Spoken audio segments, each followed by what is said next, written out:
गरुड़ पुराण की कथा। पताकाओं और ध्वजों से विभूषित, घंटा और नगाड़ों से निनदित तथा स्वर्ण से बने तोरणों से मंडित है। वह अनेक आश्चर्यों से परिपूर्ण और स्वर्ण निर्मित सैकड़ों किवाड़ों से युक्त है। वह कष्ट रहित नाना वृक्ष लताओं का गुल्मों अर्थात झाड़ियों से शोभित है। इसी प्रकार अन्य भूषणों से भी भवन सदा भूषित रहता है। विश्वकर्मा ने अपने आत्म योग के प्रभाव से उसका निर्माण किया है। उस धर्मराज के भवन में 100 योजन लंबी चौड़ी दिव्य सभा है, जो सूर्य के समान प्रकाशित, चारों ओर से देदीप्यमान तथा इच्छा अनुसार स्वरूप धारण करने वाली है। वहाँ न अधिक ठंड है, न अधिक गर्मी। वह मन को अत्यंत हर्षित करने वाली है। उसमें रहने वाले किसी को ना कोई शक होता है, न वृद्धावस्था सताती है, और न भूख प्यास लगती है, और न किसी के साथ अप्रिय घटना ही होती है। देवलोक और मनुष्य लोक में जितने काम्य विषय अभिलाषाएं हैं, वे सभी वहाँ उपलब्ध हैं। वहाँ सभी तरह के रसों से परिपूर्ण भक्ष्य और भोज्य सामग्रियाँ चारों ओर प्रचुर मात्रा में हैं। वहाँ सरस, शीतल तथा उष्ण जल भी उपलब्ध है। उसमें पुण्यमय शब्दादि विषय से उपलब्ध है, और नित्य मनोवांछित फल प्रदान करने वाले कल्प वृक्ष भी वहाँ हैं। हे ताक्षे, वह सब वाद रहित, रमणीय और कामनाओं से पूर्ण करने वाली है। विश्वकर्मा ने दीर्घ काल तक तपस्या करके उसका निर्माण किया है। उसमें कठोर तपस्या करने वाले सुव्रती, सत्यवादी, शांत, सन्यासी, सिद्ध एवं पवित्र कर्म करके शुद्ध हुए पुरुष जाते हैं। उन सभी की देह तजों में वे आभूषणों से अलंकृत तथा निर्मल वस्त्रों से युक्त होते हैं, तथा अपने किए हुए पुण्य कर्मों के कारण वहाँ विभाजित होकर विराजमान रहते हैं। भोजन, विस्तीर्ण और सभी प्रकार के रत्नों से सुशोभित उस सभा के में अनुपम एवं उत्तम आसन पर धर्मराज विद्यमान रहते हैं। वे सत्पुरुषों में श्रेष्ठ हैं, और उनके मस्तक में छत्र शोभित है। कानों में कुंडलों से अलंकृत वे श्रीमान महामुकुट से सुशोभित हैं। वे सभी प्रकार के अलंकारों से सम्मित तथा नील मेघ के समान कांति वाले हैं। हाथ में च्यवन धारण की हुई अप्सराएं उन्हें पंखा जलती रहती हैं। गंधर्वों के समूह तथा अप्सराओं का संग गायन, वादन और नृत्यादि द्वारा सभी ओर से उनकी सेवा करते हैं। हाथ में पाश लिए हुए मृत्यु और बलवान काल तथा विचित्र आकृति वाले चित्रगुप्त कृतांत के द्वारा वे सेवित हैं। हाथों में पाश और दंड धारण करने वाले, उग्र स्वभाव वाले, आज्ञा के अधीन आचरण करने वाले तथा अपने समान बल वाले नाना दूतों से वे धर्मराज घिरे रहते हैं। हे खग, अग्नि, वास, सोमप, उपम, सावधान, महिषर्द, मूर्तिमान तथा अमूर्तिमान जो पितर हैं, वह अमर्या आदि से जो पितृगण हैं, वे जो मृत्यु मूर्तिमान पितर हैं, वे सब मुनियों के साथ धर्मराज की उपासना करते हैं। अत्रि, वशिष्ठ, पुलह, दक्ष, क्रतु, अंगिरा, जमनी, नंदन, परशुराम, भृगु, पुलस्त्य, अगस्त्य, नारद, ये तथा अन्य बहुत से पितृराज धर्मराज के सभासद हैं, जिनके नामों में कर्मों की गणना नहीं की जा सकती। वे धर्मशास्त्रों की व्याख्या करके यथावत निर्णय देते हैं। ब्रह्मा की आज्ञा के अनुसार वे सब धर्मराज की सेवा करते हैं। उस सभा में सूर्य वंश के तथा चंद्र वंश के अन्य बहुत से धर्मात्मा राजा धर्मराज की सेवा करते हैं।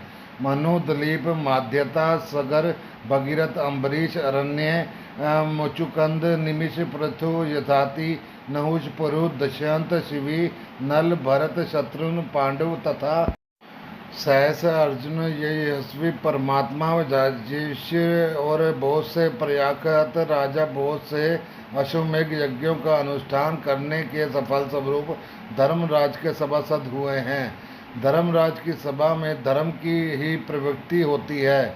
ना वहाँ पक्षपात है, ना झूठ बोला जाता है, और ना ही किसी न किसी की प्रति मातसर्य भाव रहता है। सभी सबद शास्त्रविद और सभी धर्मपरायण हैं। वे सदा उस सभा में तेजस्वी यम की उपासना करते हैं। हे ताक्षे, महात्मा धर्मराज की वह सभा इस प्रकार है को जो पापात्मा पुरुष की दक्षिणा द्वारा से वहां जाते हैं और उस सभा में को नहीं देख पाते।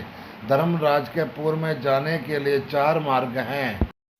पापियों के गमन के लिए जो मार्ग है उसके विषय में मैंने तुमसे पहले ही कह दिया। पूर्व आदि तीन मार्गों से जो धर्मराज के मंदिर में जाते हैं वे सकृति अर्थात पुण्य आत्मा होते हैं और अपने पुण्यों के बल से वहां जाते हैं। उनके विषय में सुनो। उन मार्गों में जो पहला पूर्व मार्ग है वह सभी प्रकार की सामग्रियों से सम्मानित है और परिजात वृक्ष की छाया से आच्छादित तथा रत्न मंडित है। वह मार्ग विमानों के समूह से संकीर्ण और हंसों की पंक्ति से सुशोभित है। विरधुम के उद्यानों से व्याप्त है और अमृतमय जल से युक्त है। उस मार्ग में पुण्य आत्मा ब्रह्म ऋषि और अमलारात्मा राजऋषि अप्सरागण गंधर्व विद्याधर वासुकी आदि महान नाग जाते हैं। अन्य बहुत से देवताओं की आराधना करने वाले शिव भक्ति निष्ठ, ग्रीष्म ऋतु में प्याऊ का दान करने वाले, माघ के आग में सेकने के लिए लकड़ी देने वाले, वर्षा ऋतु में विरक्त संतों को दान मान आदि प्रदान करके उन्हें विश्राम कराने वाले, दुखी मनुष्य को अमृतमय वचनों से आश्वस्त करने वाले और आश्रय देने वाले, सत्य और धर्म में रहने वाले, क्रोध और लोभ से रहित, पिता माता की भक्ति रखने वाले, गुरु की शुश्रूषा को लगे रहने वाले, भूमि दान देने वाले, गृह दान देने वाले, गोदान देने वाले, विद्या प्रदान करने वाले, पुराण के वक्ता श्रोता और पुराणों के पारायण करने वाले, ये सभी तथा अन्य पुण्य आत्मा भी पूर्व द्वार से धर्मराज के नगर में प्रवेश करते हैं। वे सब सुशील और शुद्ध बुद्धि वाले धर्मराज की सभा में जाते हैं। धर्मराज के नगर में जाने के लिए दूसरा उत्तर मार्ग है जो सैकड़ों विशाल रथों से तथा शिविका आदि नरयानों से परिपूर्ण है। वह हरिचंदन के वृक्षों से शोभित है। उस मार्ग में हंस और सारस भी व्याप्त, चक्रवाक से शोभित तथा अमृत तुल्य जल से परिपूर्ण एक मनोरम सरोवर है। उस मार्ग में वैदिक अभ्यागतों की पूजा करने वाले, दुर्गा और सूर्य के भक्त, पूर्वा पर तीर्थ स्नान करने वाले, धर्म संग्राम में अथवा अनशन करके मृत्यु प्राप्त करने वाले, वाराणसी में गौशाला में अथवा तीर्थ जल में विधिवत प्राण त्याग करने वाले हैं। ब्राह्मणों अथवा अपने स्वामी के कार्य से तथा तीर्थ क्षेत्र में मरने वाले और देव प्रतिमा आदि के विध्वंस होने से बचाने के प्रयास में प्राण त्याग करने वाले हैं। योगाभ्यास से प्राण त्याग करने वाले हैं। सत्पात्रों की पूजा करने वाले हैं तथा नित्य महादान देने वाले हैं। वे व्यक्ति उत्तर द्वार से धर्म सभा में जाते हैं। तीसरा पश्चिम का मार्ग है। वह रतन जटित भवनों से शोभित है। वह अमृतसर से सदा परिपूर्ण रहने वाली बावलियों से विराजित है। वह मार्ग ऐरावत कुल के उत्पन्न महोन्मत्त हाथियों से तथा उच्च श्रवा के उत्पन्न अश्वरत्नों से भरा है। इस मार्ग में आत्म तत्ववेता, सत्य शास्त्रों से परिचिंतक, भगवान विष्णु के अनन्य भक्त, गायत्री मंत्र का जाप करने वाले, दूसरों की हिंसा, दूसरों के द्रव्य एवं दूसरों की निंदा से परागणमुख रहने वाले, अपनी पति में संतुष्ट रहने वाले, संत, अग्निहोत्री, वेद पाठी, ब्राह्मण गमन करते हैं।